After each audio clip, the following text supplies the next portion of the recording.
La bêtise que tu as peut-être déjà fait, que moi aussi j'ai faite au départ, c'est que dès qu'on obtient son premier emploi correct, ça peut être 40 000 euros par an ou 50 000 euros par an, tout de suite, la première des choses qu'on fait, c'est d'aller voir le concessionnaire pour signer pour une voiture neuve. Une voiture à 35 000 euros avec un prêt sur 6 ou 7 années à 8% d'intérêt. Mon ami, si tu ne le sais pas encore, c'est du suicide financier tout simplement. Parce qu'une voiture neuve perd environ 20% de sa valeur dès que tu la fais sortir de chez le concessionnaire. C'est-à-dire au moment où tu passes le portail du parking du concessionnaire, ça y est, si elle t'a coûté, admettons, 30 000 euros, ben tu viens de perdre 6 000 euros.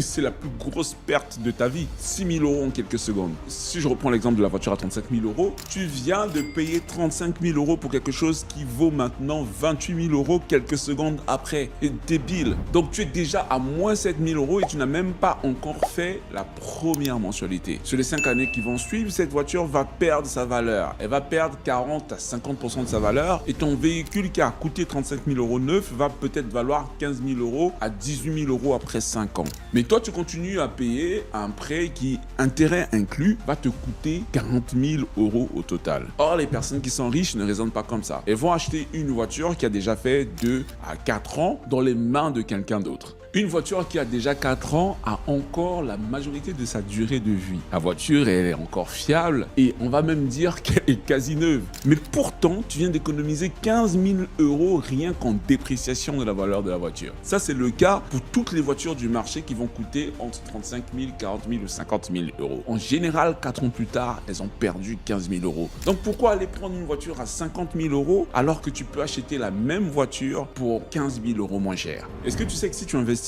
15 000 euros avec un rendement annuel moyen de 10%, dans 30 ans, cela va représenter 260 000 euros. Donc si tu es intelligent, je te propose d'échanger l'odeur d'une voiture neuve contre un quart de million d'euros qui va te servir à ta retraite.